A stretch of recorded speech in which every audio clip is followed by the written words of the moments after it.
Hey, welcome to the beersjackofbbq. Check out the new products from ChefsTemp. Hey, I'm Craig, man behind the camera's Jack. ChefsTemp, you know, if you follow us, you know we're big fans of ChefsTemp. Been using their X10 for a very long time. Bought many of those for gifts for friends because I know it's the best one out there. And sorry for the smoke, but we got the ChefsTemp ProTemp S1 and the ChefsTemp Breezo working together right now on our SNS Kettle. So smoke's coming because the grill's right next to me here. But the S1 is going to make your grill a smart grill. So just to be clear, I didn't say it's going to make me smart. It says it's going to make the grill smart. So this device replaces your thermometer in the grill. And then this unit actually uses as the fan for circulation to kind of set the temperature. The S1 can be used by itself as just a monitor for the grill temperature itself, and then work in when the newest ChefsTemp ProTemp Plus 2 comes out I'm assuming the base comes out, it's going to talk more directly with all the products together. But right now we have the S1 set up with the Breezo, and the Breezo, the fan unit going in the smoke hole of the SNS Kettle. There are some videos out there on how to make a Weber kettle usable for the Breezo, but drilling a hole. But since SNS already has a smoke hole there, just use that. And right now it's coming up the temperature. Got it set for 250 to do some ribeye steaks. Do them indirectly initially, and then I'm going to crank it up a little bit to get some searing going on. So, like I said, we'll talk more about this as we go on.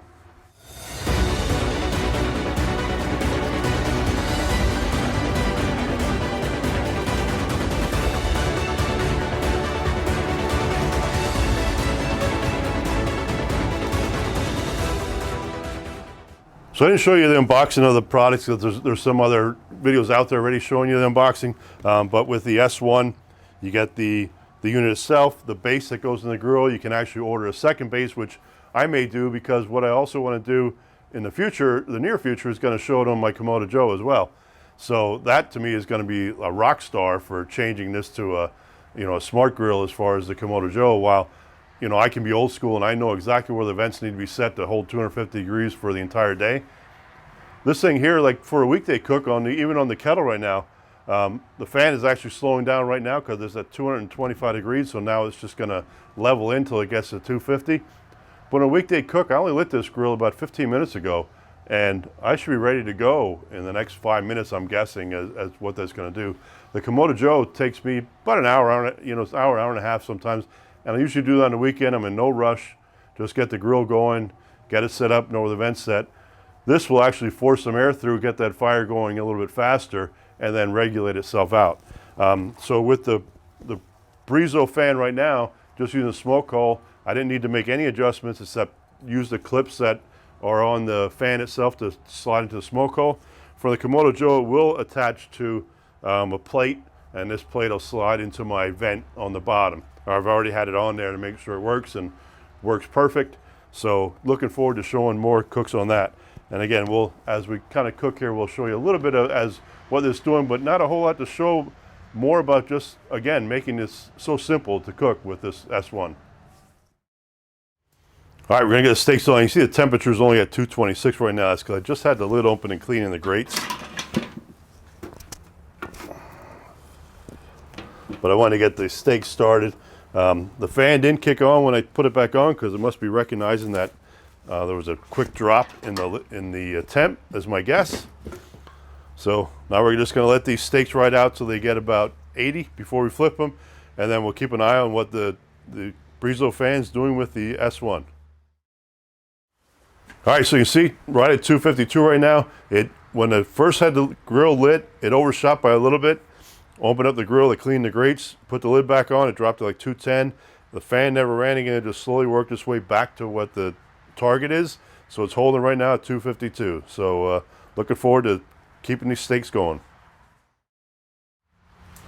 All right, so the one steak just passed 80, and the other one's like at 77. So I figured we'll give them a turn. All right, so one saying it reached 110 already. So I just want to kind of see where we're at with stuff here. That's only 105 there. That one's at 110. All right, do a quick final check on these, but we're probably going to pull them off because the searing will take care of the rest then. And again, Jack and I, as you know, we're always good 117 with the low end of medium rare anyway, so those look perfect to pull off for us for what we're doing. Gonna let these hang out while we get the grill turned up. All right, so I set it for 400, and it's right saying 399 right now, which was kind of cranking away there pretty good. So this is going to be good. I'll make sure I got everything on the turn for me here. All right, let's get these steaks on and start the searing.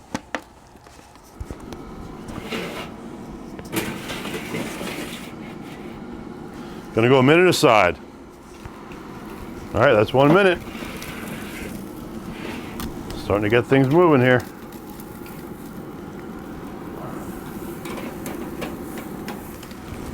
All right, another minute.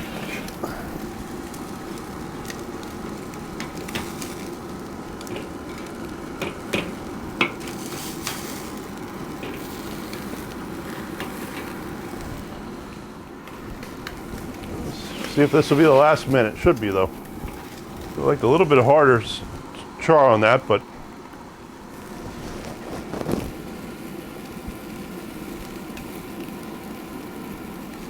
yeah, don't want to overdo them.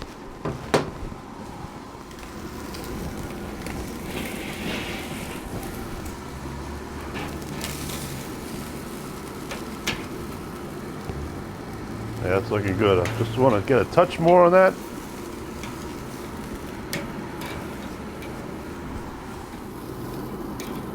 All right, we'll see you on the cutting board.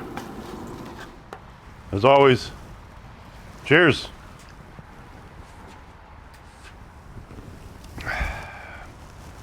Here we are, and I'm using the S1 end of our cook. Should have mentioned a little bit before in the beginning, but we cooked 2 silver grade Wagyu ribeyes to show off these products as we're using them as well, from SNS Kettle company. They look like they turned out great, but going back to the S1 here, boy, did that work nice. Initially, put it on, had the temperature set for 250.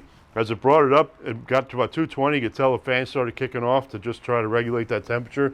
It did rise a little bit above 250, but then it shut the fan off, settled down. We did the cook, put it back on when the lid would come off, the temperature was down, and the fan didn't kick on. I was kind of thought it was odd, but didn't think a whole lot of it. Learned a valuable lesson. So instead of me using an electrical outlet for the plug, and here's the actual Breezo and the clips that go into the smoke hole, and then this is a damper. So there's like a damper setting. So at the 250, I had the damper set on to let less air go through.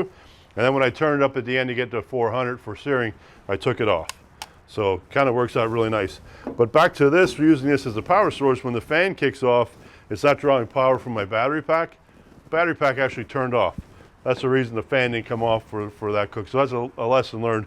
Definitely gonna have it plugged into electric with an outlet somewhere. I have outlets on the porch, so no big deal. But definitely learning a lesson. But when we turned it to 400, it got to about 360 and it started kicking off and on, and then got right to 400 and we went to searing. So I'll tell you what, making this grill a smart grill, and I should have mentioned when I said about that pack turning off, I told you it wasn't going to make me smarter, so it just makes the grill smarter. So these are great products. Check out ChefsTemp. I forgot to mention this too. This came along too. It's actually for the ProTemp Plus probes. You can actually individually or charge 4 of them at once without using the main unit. So I know they can have up to a certain number of probes connected, but this will charge separately when you're doing some other things. So that's actually a nice feature. Let's cut in these steaks and see how we did. Because it's not always about how the temperature runs and all those things, it's about what we get to eat afterwards. Wow, those are like butter. And that's like perfect medium rare for us. Always got some cap here.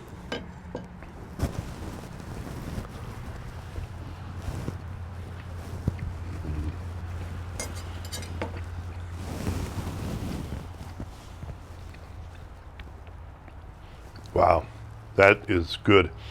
Should have mentioned I salt brine them 24 hours in advance before bringing them out today, let them sit in the fridge. But Chef's Temp does it again. Funny little story, when they first reached out to us about using the S1, I automatically said yes, because everything Chef's Temp does, I like. And I didn't even know what it was when it first came out. So when I got it, I'm like, oh, I guess I got to figure this out. But well worth it. We're going to show you some more cooks on the Kamado Joe, some other kettles that we have. I might even try it on the travel kettle. So hopefully, like we're seeing. Oh, one thing I forgot to mention, we'll put a 20% coupon, I think, or code for a discount for the S1. So you'll see that as well, and we'll have that in our description. But hopefully, like we're seeing, subscribe to the channel, click the little bell, get notifications, and we'll see you next time.